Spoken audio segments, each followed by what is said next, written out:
pihak kuasa hukum merasa ada pemaksaan pasal yang digunakan oleh pihak kepolisian ya? Ya, pemaksaan pasal dan dicari-cari, diadopsi. Diadopsi itu maksudnya begini. Apa namanya? Kira-kira begini pengertiannya ya.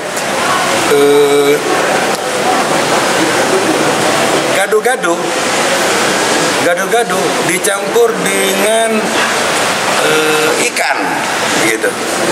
Nah itu, jadi tak mungkin kan. Gado-gado ini sayur-sayuran dicampur dengan ikan gitu. Kira-kira begitu. Karena lex spesialis umum pidana umum itu adalah regeneralis pidana umum.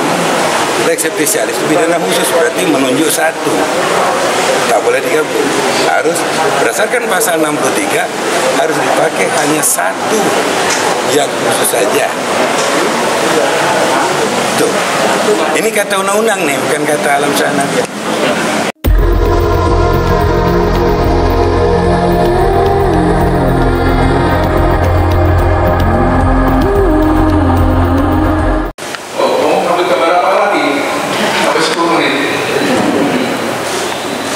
Maksud saya, kalau sudah ngambil gambar, nanti ada perwakilan dari media, dan hasil dari perwakilan itu nanti disampaikan kepada teman yang lainnya. Di luar itu, luar ruangan aja nanti. Ya, karena kita betul-betul untuk memperhatikan protokol kesehatan untuk penasihat hukum supaya ada tindakan turunan yang berbeda.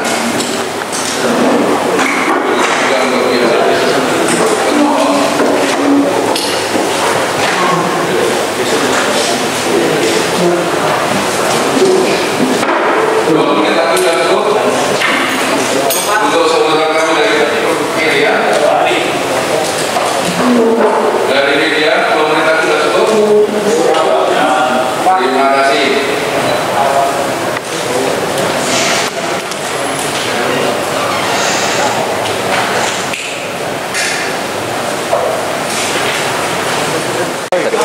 Ya Pak, jadi gimana Pak tadi pembacaan permohonan persidangan? Ya, permohonan kita bacakan hari ini. Kemudian hari ini juga ternyata termohon dari pihak kepolisian sudah siap dengan jawaban. Maka termohon juga, jawaban termohon juga dibacakan hari ini. Besok jadwalnya adalah pembuktian dari pemohon dan termohon. Bukti surat maupun bukti saksi. Hari Rabu putusan. Rencananya besok mau menghadirkan Ya. saksi siapa Pak? Ya. Saksinya siapa besok yang mau dihadirkan? Kita besok baru menentukannya karena kita besok itu baru menghubungi mereka. Jadi saksinya itu belum kita pastikan, tapi besok akan kita hadirkan. Gitu. Yang jelas dalam perkara ini kalau sempat mungkin saksi ahli juga kita hadirkan.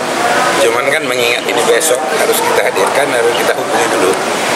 Jadi saya tidak berani membicarakan namanya sebelum kepastian yes dari ahli.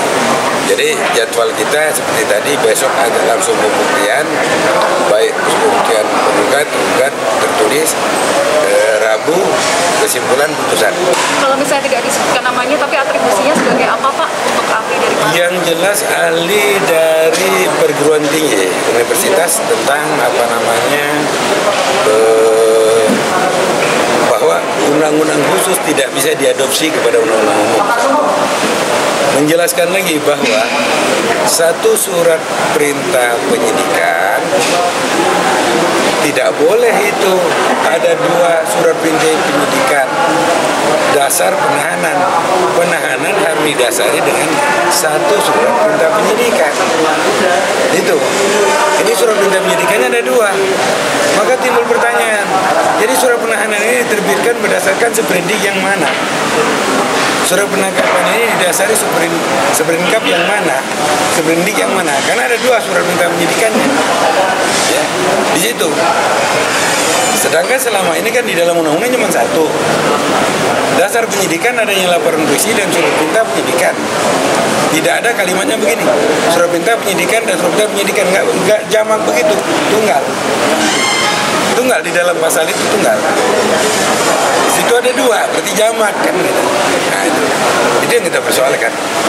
Nah di sini berarti pelanggaran hukum administrasi, ketertiban administrasi iur menurut Kitab Undang-Undang Hukum Acara Pidana dan menurut peraturan Kapolri tentang penyidikan tindak pidana, bahwa di situ hanya mengenal satu, dasar penyidikan adalah surat perintah penyidikan dan laporan polisi.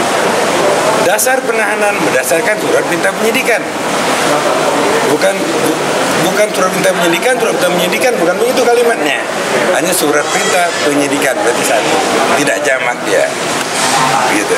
Terkait persidangan ini optimis Pak akan dikabulkan oleh Kita sangat optimis karena ini administrasi, hukum administrasinya yang salah. Hukum administrasi yang salah. Ya, hukum administrasi yang salah. Karena itu semuanya tidak dibenarkan. Dua surat perintah penyidikan atas penahanan. Pak, kalau terkait dengan pengenaan pasalnya yang 160 untuk dasar penahanan bagaimana Pak? Nah, dasar 160 penahanan menurut Profesor Muzakir dan ahli dari Unkris Dr. Yongki itu pidana umum. Pasal 160 KUHP itu adalah pidana umum, tidak bisa diadopsi ke peristiwa khusus, pidana khusus pasal 93 Undang-Undang Protokol Kekarantinaan Kesehatan. Tak bisa digabung. Nah ini begini, polisi peristiwanya melanggar protokol kesehatan tentang berkerumun, diambilkan pasal 160 KUHP, diadopsi ke sana, dimasukkan, sehingga disitulah yang mengundang itu dianggap menghasut, hingga ditahan pasal 160. Karena kalau pasal 160 ancaman hukumannya 6 tahun, maka bisa ditahan. Sedangkan kalau Undang-Undang Kekarantinaan Kesehatan tidak dibenarkan untuk ditahan, karena pasal 93 itu ancaman hukuman cuma 1 tahun. Begitu intinya itu. Pihak kuasa hukum merasa ada pemaksaan pasal yang digunakan oleh pihak kepolisian ya? Iya, pemaksaan pasal dan dicari-cari, diadopsi. Diadopsi itu maksudnya begini. Apa namanya? Kira-kira begini pengertiannya ya.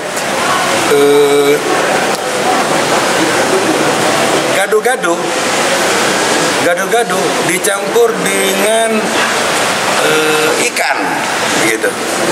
Nah itu, jadi tak mungkin kan, gado-gado ini sayur-sayuran dicampur dengan ikan gitu. Kira-kira begitu. Karena lex spesialis umum pidana umum itu adalah regeneralis pidana umum. Lex spesialis itu pidana khusus, berarti menunjuk satu, tak boleh digabung. Harus berdasarkan pasal 63 harus dipakai hanya satu yang khusus saja. Tuh. Ini kata undang-undang nih, bukan kata alam sana. Nah, tadi polisi tidak bisa menjelaskan kenapa alasan sebelum dia hadir.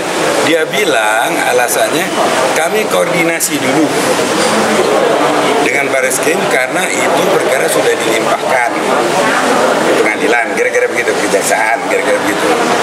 Tapi semestinya alasan itu tidak dikenal dalam hukum. Alasannya mungkin harus ada alasan lain. Alasan tidak hadir, semua hadir aja. Gitu. Maka akhirnya berdasarkan azas cepat, sederhana, biaya ringan, kita hari Rabu sore sudah putusan. Makanya Rabu minggu depan, iya Rabu minggu depan. Rabu besok sebulan, minggu depan lagi putusan. Minggu lagi. Ya baik, gitu. Ya. Ya.